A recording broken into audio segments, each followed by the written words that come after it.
ನಮಸ್ತೆ ಎಲ್ಲರಿಗೂ. ಇನ್ನೊಮ್ಮೆ ನಿಮಗೆಲ್ಲರಿಗೂ ನನ್ನ ಚಾನೆಲ್ಗೆ ಸ್ವಾಗತ.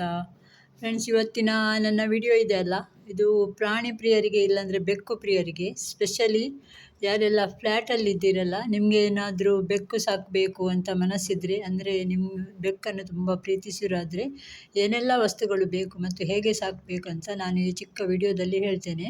ನೋಡಿ, ನಾನು ಇಲ್ಲಿ ಒಂದು ವಸ್ತು ತೋರಿಸಿದ್ದೇನಲ್ಲ, ಇದು ಪ್ಲಾಸ್ಟಿಕ್ಕಿದ್ದು. ಇದು ಒಂದು ಬೇಕು. ಮತ್ತು ಇದು ಮಣ್ಣು, ಅಂದರೆ ಕ್ಯಾಟ್ ಲಿಟರ್ ಅಂತ, ಅದರಲ್ಲಿ ಹಾಕಲಿಕ್ಕೆ. ಯಾಕಂದರೆ ಬೆಕ್ಕು ಯಾವಾಗಲೂ ಕ್ಲೀನಾಗಿ ಅದರದ್ದು ಟಾಯ್ಲೆಟ್ ಮಾಡ್ತದೆ. ಸೊ ಅದಕ್ಕೆ ಹಾಕಿ ಮತ್ತು ಅದು ಮುಚ್ಚಿಡ್ತದೆ. ಸೊ ಅದನ್ನು ಹಾಕಲಿಕ್ಕೆ ಒಂದು ಈ ಥರದ್ದೊಂದು ಮಣ್ಣು ಅಥವಾ ಈ ಥರ ಏನಾದರೂ ವಸ್ತು ಇದ್ದರೆ ಬೇಕು. ಥರ್ಡ್, ಇನ್ನೊಂದು ವಸ್ತು ಬೇಕು. ಅದು ಟಾಯ್ಲೆಟ್ ಮಾಡಿದ ಮೇಲೆ ಅದನ್ನು ತೆಗೀಲಿಕ್ಕೆ ಈ ಥರ ಒಂದು ಸ್ಟ್ರೈನರ್ ಥರ ಒಂದು ವಸ್ತು ಸಿಗುತ್ತೆ ಪ್ಲಾಸ್ಟಿಕ್ಕಿದ್ದು. ಇದೆಲ್ಲ ಚೀಪ್ ವಸ್ತುಗಳು. ಇದು ಒಂದು ಬೇಕು. ಯಾಕಂತ, ಹೇಗೆ ತೆಗೆಯುವುದು ಅಂತ ನಾನು ಎಲ್ಲ ನಿಮಗೆ ಈ ವಿಡಿಯೋದಲ್ಲಿ ಹೇಳ್ತೇನೆ. ನೋಡಿ, ನಾನು ಹೇಗೆ ಮಣ್ಣನ್ನು ಯೂಸ್ ಮಾಡ್ತೇನೆ ಅಂತ. ನಾನು ಈ ಥರದ್ದೊಂದು 20 kg ಇಲ್ಲದ್ರೆ 10 kgದ್ದು ಮಣ್ಣು ತರುವುದು, ನಮಗೆ ಹಾಗೆ ಸಿಗ್ತದೆ ಇಲ್ಲಿ. ನೋಡಿ, ಅದನ್ನು ಈ ಥರ ಹಾಕಿ ಇಡುವುದು. ಅದರಲ್ಲಿ ಒಂದು ಸಲ ಬೆಕ್ಕು ಅದು ಚಿಕ್ಕ ಇರುವಾಗಲೇ ಒಂದು ಸಲ ನೀವು ತೋರಿಸಿದರೆ ಆಯಿತು, ಅದು ಅಲ್ಲೇ ಬರ್ತದೆ, ಎಲ್ಲಿ ಕೂಡ ಹೋಗೋದಿಲ್ಲ, ಬೇರೆ ಎಲ್ಲಿ ಕೂಡ ಟಾಯ್ಲೆಟ್ ಮಾಡಲಿಕ್ಕೆ ಹೋಗೋದಿಲ್ಲ. ಓಕೆ, ನಂಬರ್ 1 ಇಲ್ಲಾಂದರೆ ನಂಬರ್ 2 ಎರಡು ಕೂಡ ಅದು ಇದೇ ಜಾಗದಲ್ಲಿ ಬಂದು ಮಾಡ್ತದೆ. ನೋಡಿ, ಹೀಗೆ ಬಂದು ಅದು ಫಸ್ಟು ಓಪನ್ ಮಾಡ್ತದೆ, ಮಣ್ಣನ್ನೆಲ್ಲ ಒಂಥರ ಗುಂಡಿ ಥರ ಮಾಡಿ ಅದರಲ್ಲಿ ಅದರ ಟಾಯ್ಲೆಟ್ ಮಾಡಿ ಮತ್ತೆ ಅದನ್ನು ಚೆನ್ನಾಗಿ ಮುಚ್ಚುತ್ತದೆ. ಯಾಕಂದರೆ ಟಾಯ್ಲೆಟಿಂದ ಏನು ವಾಸನೆ ಹೊರಗಡೆ ಬರಬಾರ್ದು ಅಂತ. ಓಕೆ, ಸೊ ಬೆಕ್ಕುಗಳು ಆ್ಯಕ್ಚುಲಿ ತುಂಬ ಕ್ಲೀನ್.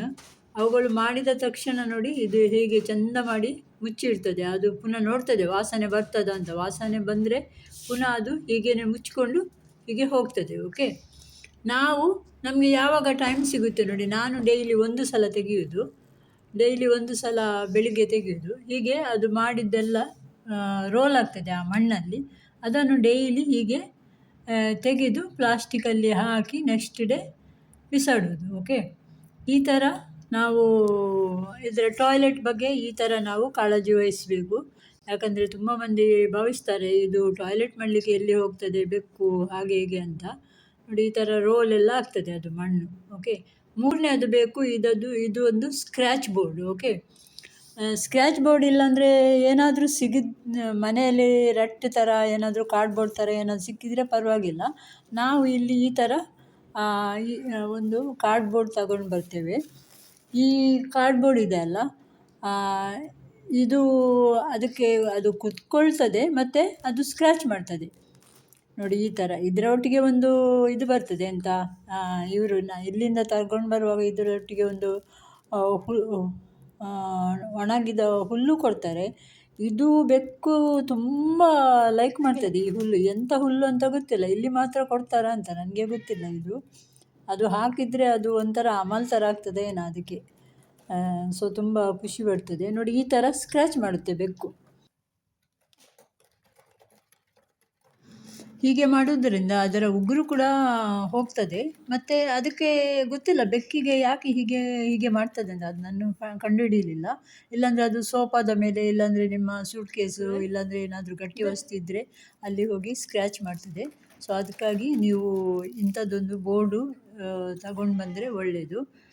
ಮತ್ತು ಅದು ಚಿಕ್ಕ ಮರಿ ತಗೊಂಡು ಬಂದರೆ ನೀವು ಒಂದು 3 ತಿಂಗಳಾದ ಮೇಲೆ ಅದಕ್ಕೆ ಒಂದು ವ್ಯಾಕ್ಸಿನೇಷನ್ ಮತ್ತು ಅದು ಮರಿ ಹಾಕದ ಹಾಗೆ ಒಂದು ಆಪ್ರೇಷನ್ ಮಾಡ್ತಾರೆ. ಗಂಡು ಬೆಕ್ಕಿಗಾದರೂ ಹೆಣ್ಣು ಬೆಕ್ಕಿಗಾದರೂ ಒಂದು ಆಪ್ರೇಷನ್ ಮಾಡಿದರೆ ಮತ್ತು ಏನೂ ಪ್ರಾಬ್ಲಮ್ ಇರಲ್ಲ. ಬೆಕ್ಕು ತುಂಬ ಚೆನ್ನಾಗಿ ನೋಡ್ತದೆ, ತುಂಬ ಫ್ರೆಂಡ್ಲಿ, ನಾಯಿ ಥರನೇ ತುಂಬ ಫ್ರೆಂಡ್ಲಿ. ಓಕೆ, ಸೊ ಬೆಕ್ಕು ಸಾಕಲಿಕ್ಕೆ ನಿಮಗೆ ತುಂಬ ಈಸಿ. ಮನೆಯಲ್ಲಿ ಕ್ಲೀನ್ ಇರ್ತದೆ, ಅದು ಎಲ್ಲಿ ಹೊರಗಡೆ ಹೋಗಲಿಕ್ಕೆ ಎಲ್ಲ ಏನು ತಗೊಂಡು ಹೋಗ್ಬೇಕಂತ ಏನಿಲ್ಲ. ಮತ್ತು ಇದರ ಊಟ ಕೂಡ ಹಾಗೆ, ನೀವು ಚಿಕ್ಕ ಇರುವಾಗ ಅದಕ್ಕೆ ಏನು ರೂಢಿ ಮಾಡ್ತೀರಿ ನೋಡಿ, ಅದನ್ನೇ ಅದು ತಿಂತದೆ.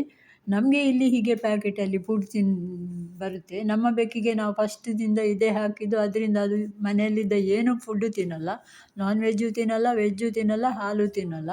ಸೊ ನಾವು ಇದನ್ನು ಕೊಡ್ತೇವೆ. ನಿಮ್ಮ ಮನೆಯಲ್ಲಿ ನೀವು ಏನು ರೂಢಿ ಮಾಡ್ತೀರಿ ನೋಡಿ, ಆ ಫುಡ್ಡನ್ನು ಅದು ಕಂಟಿನ್ಯೂ ಮಾಡ್ತದೆ. ಸೊ ನೀವು ಕೂಡ ಬೆಕ್ಕು ಪ್ರಿಯರಾದರೆ, ನಿಮಗೆ ಬೆಕ್ಕು ಸಾಕಬೇಕಂತ ಆದರೆ ಈ ಥರ ನೀವು ಬೆಕ್ಕುಗಳನ್ನು ಸಾಕಿ. ಮತ್ತು ನನ್ನ ವಿಡಿಯೋಗೊಂದು ಲೈಕ್ ಕೊಡಿ, ಕಮೆಂಟ್ ಕೊಡಿ, ಮತ್ತು ನನ್ನ ಚಾನೆಲ್ ಕೂಡ ಸಬ್ಸ್ಕ್ರೈಬ್ ಮಾಡಿ. Thank you for watching.